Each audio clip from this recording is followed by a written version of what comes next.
Hello, कैसे हैं? I hope सभी अच्छे होंगे। तो सभी को गुड मॉर्निंग। और सबसे पहले आपको जो बताना था, इंपॉर्टेंट क्वेश्चन की जो सीरीज़ चल रही है उसी सीरीज़ को आज आगे बढ़ाते हैं। तो उसी सीरीज़ में इंपॉर्टेंट क्वेश्चन सीरीज़ जो कि सभी कंपटीशन एग्ज़ाम के लिए तो इम्पोर्टेंट है ही, इसके अलावा अन्य सभी जो एग्ज़ाम होते हैं उन सभी के लिए भी मोस्ट इंपॉर्टेंट है ये। तो पहले हम बात करें हर्यक वंश की स्थापना। देखिए, हर्यक वंश की स्थापना किसके द्वारा की गई थी? तो बिंबिसार के द्वारा हर्यक वंश की स्थापना की गई थी। शक संवत का प्रारंभ किया। ठीक है, शक संवत का प्रारंभ कनिष्क द्वारा किया गया। कनिष्क द्वारा शक संवत का प्रारंभ किया गया। नेक्स्ट, कनिष्क ने कौन कौन सी उपाधियां अर्थात टाइटल्स ग्रहण किए थे? तो कनिष्क द्वारा जो टाइटल्स ग्रहण किए गए थे उनमें महाराज, फर्स्ट महाराज, राजधीराज और देवपुत्र, ये 3 प्रकार के जो उन्होंने टाइटल्स ग्रहण किए थे, महाराज, राजधीराज और देवपुत्र।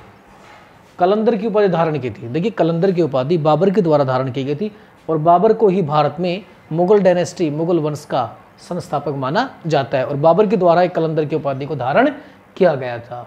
पाकिस्तान के साथ सीमा बनाने वाले भारतीय राज्य, अर्थात पाकिस्तान के साथ सीमा बनाने वाले भारतीय राज्य, अगर हम पाकिस्तान की बात करें, भारत और पाकिस्तान जो सीमा बनाते हैं जिसको रेड क्लिफ सीमा रेखा बोलते हैं, रेड क्लिफ सीमा रेखा के नाम से जाना जाता है।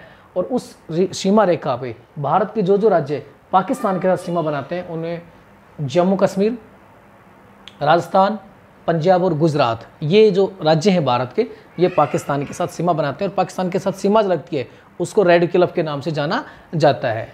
नेक्स्ट, अफगानिस्तान के साथ सीमा बनाता राज्य, जो अफगानिस्तान है उसके साथ भारत का एक ही राज्य सीमा बनाता है, वो है जम्मू कश्मीर। जम्मू कश्मीर ही अफगानिस्तान के साथ सीमा रेखा बनाता है। ऊर्जा व कार्य का मात्रक है। देखिए, ऊर्जा व कार्य का मात्रक जूल है। ऊर्जा व कार्य का मात्रक की बात करें तो जूल है। भारत की अर्थव्यवस्था कैसी है? तो भारत की अर्थव्यवस्था मिश्रित अर्थव्यवस्था है। मिश्रित अर्थात जिसमें पूंजीवाद व समाजवाद दोनों का मिश्रण किया गया है। इस प्रकार इस अर्थव्यवस्था का नाम मिश्रित अर्थव्यवस्था रखा गया है।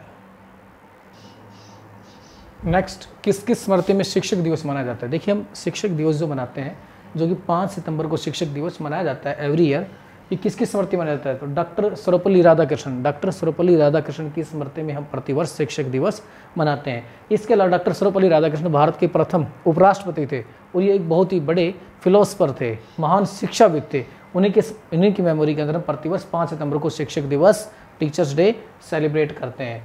जिंदा पीर कहा जाता है, जिंदा पीर कहा जाता है, औरंगजेब को कहा जाता है, जो कि धार्मिक रूप से बहुत अधिक कट्टर था। अगर मुगल वंश की बात करें तो मुगल वंश का अंतिम पावरफुल शासक था। इसकी मृत्यु के बाद मुगल साम्राज्य का पतन हो गया था। इसके अलावा आप सभी देख रहे हैं तो प्लीज़ लाइक और चैनल को सब्सक्राइब जरूर करें। लाइक करने में कोई आपके पैसे खर्च नहीं होते, उसको लाइक कर दें और नीचे चैनल को सब्सक्राइब कर दें। नीचे है फ्रेंच ईस्ट इंडिया कंपनी की स्थापना। फ्रेंच ईस्ट इंडिया कंपनी की स्थापना 1664 में हुई थी। वहीं ईस्ट इंडिया कंपनी की स्थापना 1600 ईस्वी में हुई थी। कन्फ्यूज नहीं होना है, ईस्ट इंडिया कंपनी की स्थापना 1600 में और फ्रेंच ईस्ट इंडिया कंपनी की स्थापना 1664 में हुई थी। नेक्स्ट, कर्क रेखा भारत के कितने राज्यों से गुजरती है? कर्क रेखा भारत के 8 राज्यों से गुजरती है और एक प्रकार से कहें तो कर्क रेखा ही वह रेखा है जो भारत को बराबर 2 भागों में डिवाइड करती है। कौन सी रेखा भारत को 2 भागों में डिवाइड करती है? कर्क रेखा। कितने राज्यों से गुजरती है? 8 राज्यों से होकर गुजरती है। मानव की सबसे बड़ी ग्रंथि है, मानव की सबसे बड़ी ग्रंथि यकृत अर्थात लीवर है। मानव के शरीर में रुधिर की मात्रा होती है, तो मानव के शरीर में लगभग रुधिर की मात्रा कुछ जगह अलग अलग दे रखा है। यहाँ 5.5 लीटर दे रखा है, कुछ बुक्स में 5 से 7 लीटर के बीच में भी दे रखा है। वित्त मंत्रालय का सचिव हस्ताक्षर करता है। देखिए, वित्त मंत्रालय का जो सचिव है वो 1 रुपये का जो सिक्का, 1 रुपये का जो कागज का नोट होता है उसके ऊपर सिग्नेचर करता है। इसके अलावा अन्य जो मुद्राएं हैं, अन्य जो पैसे हैं, 1 रुपये को छोड़कर अन्य जो हैं उसके ऊपर आरबीआई का जो गवर्नर होता है वो सिग्नेचर करता है। सिखों के 5वें गुरु, अगर सिख धर्म के अंदर हम गुरु की बात करें तो कुल 10 गुरु हुए हैं, लेकिन यहाँ पर 5वें गुरु की बात करें तो गुरु अर्जुन देव, जो कि सिख धर्म के अंदर क्रम से 5वें गुरु थे। औद्योगिक क्रांति की शुरुआत हुई थी। औद्योगिक क्रांति की शुरुआत का अर्थ है कि इंग्लैंड वो देश था जिसके अंदर सर्वप्रथम औद्योगिक क्रांति की शुरुआत हुई थी। औद्योगिक क्रांति का मतलब होता है कि जो औद्योगिक, सबसे पहले उद्योगों की स्थापना, उद्योग जो स्टैब्लिश किए गए थे इंग्लैंड में किए गए थे, उसके अंदर नई नई कंपनी, फैक्ट्री या नई नई मशीनों का प्रयोग किया गया था ताकि इंग्लैंड था उसके अंदर औद्योगिक रूप से काफ़ी अधिक मात्रा में प्रोडक्शन बढ़ गया था और उसी प्रोडक्शन की वजह से इंग्लैंड जो था आर्थिक दृष्टि से बहुत ही समृद्धशाली देश बन गया था। तो मैं समझता हूँ कि बहुत सारे क्वेश्चन हैं, इनको बार बार देखें, अपने अगर समझ नहीं आता तो बार बार देखें और इसी के साथ चैनल को लाइक सब्सक्राइब जरूर करें। Best of luck.